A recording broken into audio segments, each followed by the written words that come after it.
रहीम। मैं Raja Ghulam Mustafa core member Jammu Kashmir joint Awami action committee दुनिया भर में फैले अपने कश्मीरी हम वतनों से मुखातिब हूँ। जैसा कि आपके इल्म में है कि हमारी जदोजहद जारी और सारी है।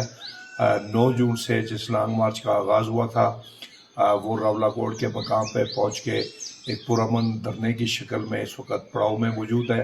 और ये लॉन्ग मार्च के दौरान जो हमारा पास था वो पास इसीलिए था कि हम जो है वो बातचीत को, अमन को रास्ता देना चाहते थे। और इस सारे अरसे के दौरान बहुत सारे लोग बहुत सारी चीज़ें लेके हमारे तक आए भी, लेकिन अभी तक उसके कोई खातिर ख्वाह जो है वो रिज़ल्ट सामने नहीं आ सके। हमने बड़े वाज़ेह तौर पे अपनी जो प्री कंडीशंस हैं वो प्री कंडीशंस जो हैं वो उनके सामने रखे कि वो सारे इकदाम जो 5 जून को जो कत्ल गारत गरी शुरू हुई उसको बर्पा करने के लिए जो सर्कुलर जारी किया गया, दहशतगर्द तंजीम करार दिया गया Jammu Kashmir joint Awami action committee को, इसके साथ उस सारे तशद्दुद के नतीजे में हमारे जो लोग ज़ख्मी हुए, जो शहीद हुए, उन शहीदों के जनाजे तक हमें नहीं मिले। इसी तरीके से ज़ख्मियों के इलाज मुआवजे की सहूलियात हमारे पास नहीं है। बहुत सारे लोग हमारे गायब हैं जिनके बारे में कोई इतला नहीं है कि कहाँ पे हैं। और फिर लॉन्ग मार्च के दौरान बहुत सारे मकामात पे हमारे लोग शहीद हुए, उन शोधा के भी बहुत सारी जगहों से जनाजे गायब कर दिए गए और फिर पुरअमन धरनों के ऊपर क्रैकडाउन किया गया। और इसी तरीके से और बहुत सारे इकदाम उसके बाद किए गए जिसमें जो पुराने माहिदों को ख़त्म करने के हवाले से नोटिफिकेशन जारी किया गया, पुरानी FIRs को बहाल करने का नोटिफिकेशन जारी किया गया। तो जब तक ये सारी चीज़ें रिवर्स नहीं होती उस वक़्त तक हमारा जो चार्टर ऑफ डिमांड है उसके ऊपर बातचीत शुरू करना मुमकिन नहीं है। तो इस हवाले से मैं पूरी दुनिया के अंदर फैले हुए कश्मीरियों से ये गुजारिश करना चाहता हूँ या अपील करना चाहता हूँ कि इस सारी सूरत हाल में हमें कुछ वक्त मज़ीद जदोजहद करनी है।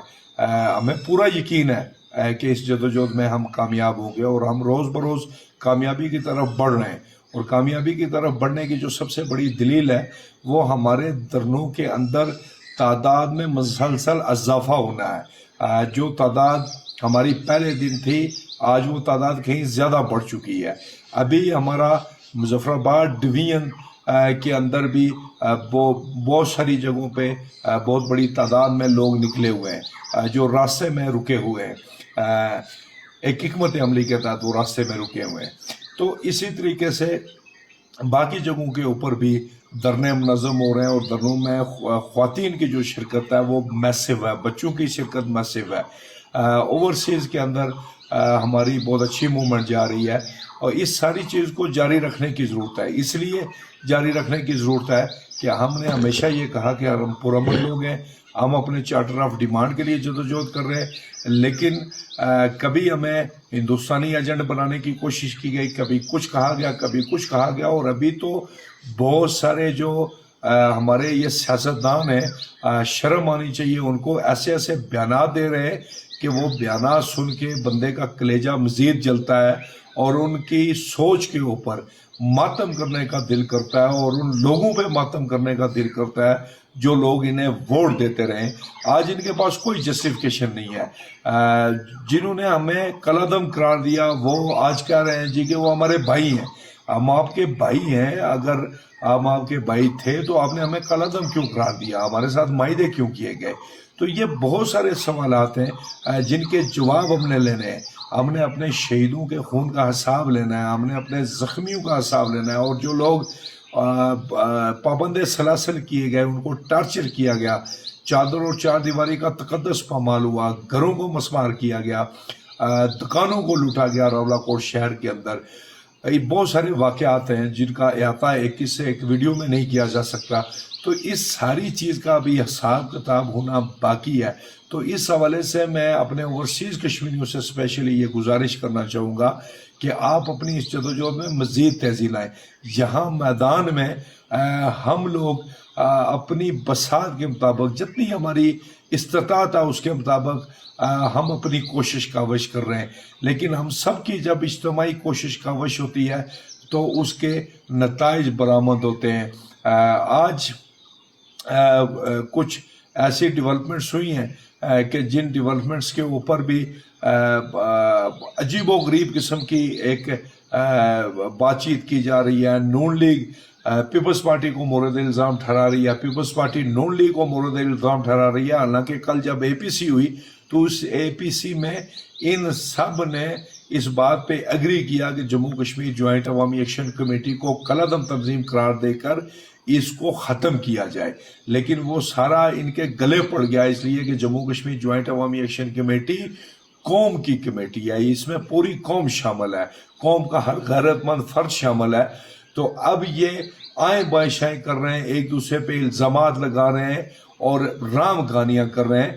تو آج بھی موقع ہے سب کے پاس، سارے لوگوں کے پاس موقع ہے کہ جو اس میں ملوث ہیں ان ملوث کرداروں کو سامنے لایا جائے، جنہوں نے جموں کشمیر جوائنٹ عوامی ایکشن کمیٹی کو کالعدم قرار دیا، جنہوں نے اس آپریشن کا پلان کیا، جنہوں نے کریک ڈاؤن کیے، جن کی یہ سارے کی ملی بھگت تھی، ان سارے کرداروں کو سامنے لا کر ان کا احتساب کیا جائے اور جموں کشمیر جوائنٹ عوامی ایکشن کمیٹی کی جو پری کنڈیشنز ہیں ان کے اوپر عمل کر کے جو چارٹر آف ڈیمانڈ ہے اس میں سے وہ پوائنٹس جو معاہدہ مظفرآباد میں شامل تھے ان پوائنٹس کے اوپر فوری عمل درآمد کیا جائے، اور جو معاہدہ مظفرآباد میں شامل نہیں تھے ان کے اوپر بات چیت کی جائے۔ اگر مثبت بات چیت ہوگی تو مسائل تیزی سے حل ہو جائیں گے، لیکن رام کہانیاں کرنے سے کچھ بھی نہیں ہوگا۔ آج ترجمان نے، وزیر اعظم کے ترجمان نے کہا کہ آئندہ 30 گھنٹوں میں ہم مسائل حل کر لیں گے، تو اگر وہ 30 گھنٹوں میں مسائل حل کرنے کی صلاحیت رکھتے تھے تو انہوں نے پچھلے 8 مہینے کیوں ضائع کیے، اور پھر یہ اتنی قتل و غارت گری کیوں کی، اور اب وہ اگلے 30 گھنٹوں کا لالی پاپ قوم کو دے رہے، تو کیا اگلے 30 گھنٹوں میں یہ مسائل حل ہوں گے یا نہیں ہوں گے، یہ بھی پوری دنیا دیکھے گی اور قوم بھی دیکھے گی۔ بہرحال ہم جدوجہد پہ یقین رکھتے ہیں، ہم اتحاد پہ یقین رکھتے ہیں، ہم پرامن طریقے سے آگے بڑھنے کے اوپر یقین رکھتے ہیں، اور انشاءاللہ تعالی ہمارا امن اور ہمارا صبر ان کی فرعونیت کو شکست دے گا۔ بہت بہت شکریہ، جزاک اللہ۔